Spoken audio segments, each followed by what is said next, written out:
saludo muy respetuoso a cada uno de los comandantes de fuerza de la Policía Nacional y de manera muy especial a cada uno de los miembros de los agentes de tránsito que realizan y cumplen funciones de control en las vías del territorio nacional. Agradeciendo este espacio y aprovechando para compartir las experiencias adquiridas en 25 años de ejercicio profesional como ingeniero de vías y transporte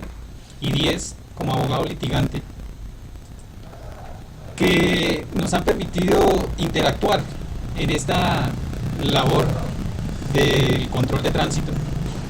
desde el ámbito público y particular,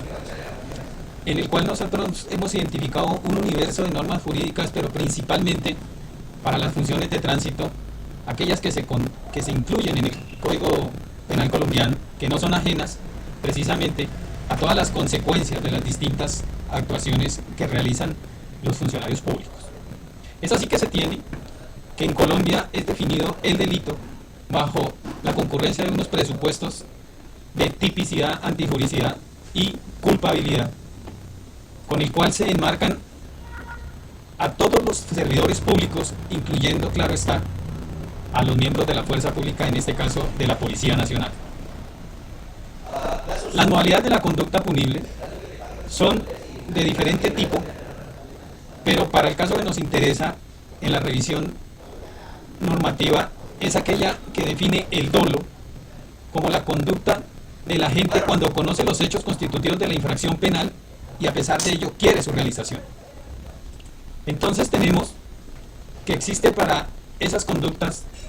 penas, multas y la pérdida de muchos derechos, entre los que nos interesa mencionar precisamente la imposición de penas privativas de la libertad, multas de tipo pecuniario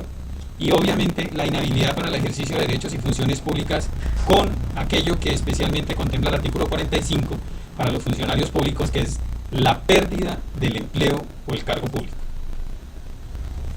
Existen algunas circunstancias que podrían eventualmente atenuar, aminorar las consecuencias de las acciones o de las omisiones, pero tenemos nosotros que también, de la misma manera, el artículo 58 del Código Penal contempla y describe unas circunstancias que agravan, que hacen mayor el grado de punibilidad del sujeto agente que incurre en esa comisión de delitos.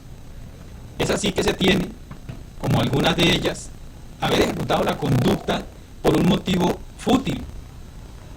o mediante precio, recompensa o promesa remuneratoria, que es el caso que comúnmente se le señala al funcionario público. Ejecutar la conducta punible mediante el ocultamiento o con abuso de la condición de superioridad sobre la víctima, que en este caso es lo que se conoce legalmente como la posición de privilegio que realiza o que tiene el agente de tránsito en el ejercicio de sus funciones. Otra dentro de las 17 que se enmarcan en este artículo 58 está la de tener una posición distinguida que el sentenciado ocupe en la sociedad en atención a su cargo. Los dos delitos que en esta oportunidad queremos revisar son los que el Código Penal, a voces del artículo 404, describe como concusión y tipifican como aquellos cometidos por el servidor público abusando de su cargo o de sus funciones solamente con el hecho de solicitar, bajo la premisa de dos verbos rectores que son constreñir o inducir, sin necesidad siquiera que se llegue a materializar la recepción de las dádivas, sino con el simple hecho de constreñir o inducir. Se incurrirá en prisión de 96 a 180 meses de prisión y la imposición de 66 a 150 salarios mínimos mensuales legales vigentes, con la inhabilidad para el ejercicio de derechos y funciones públicas entre 80 y 144 meses. En punto de el artículo 405 se describe el cohecho propio,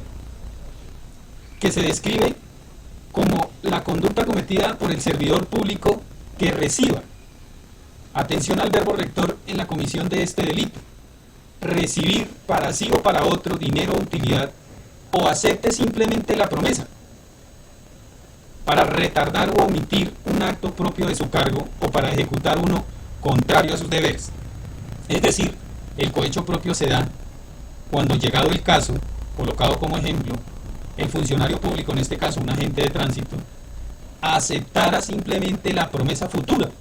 de recibir o se materialice la recepción de dádivas simplemente por retardar u omitir, dejar de cumplir una de sus funciones específicamente contempladas precisamente para el ejercicio de sus funciones. Y el cohecho impropio, artículo 406, se describe como cuando la conducta se realiza por el agente, por el funcionario público, aceptando o una promesa sin que se haya cometido un acto contrario a sus funciones, sino simplemente recibir para el propio ejercicio de sus funciones, inclusive si no se está yendo en contra de ellas. Cada funcionario público está en la obligación de cumplir sus funciones por la remuneración proferida devengada de su salario por parte de la entidad a la cual se encuentra adscrito, y entonces no habría justificación para que acepte de manos de otros particulares o de personas que tengan interés en el asunto sometido a su conocimiento. Es así como hacemos una corta invitación para que todas las personas cumplan con integridad su función sin esperar que sean resaltados, porque la integridad es hacer lo correcto aunque nadie lo esté presenciando.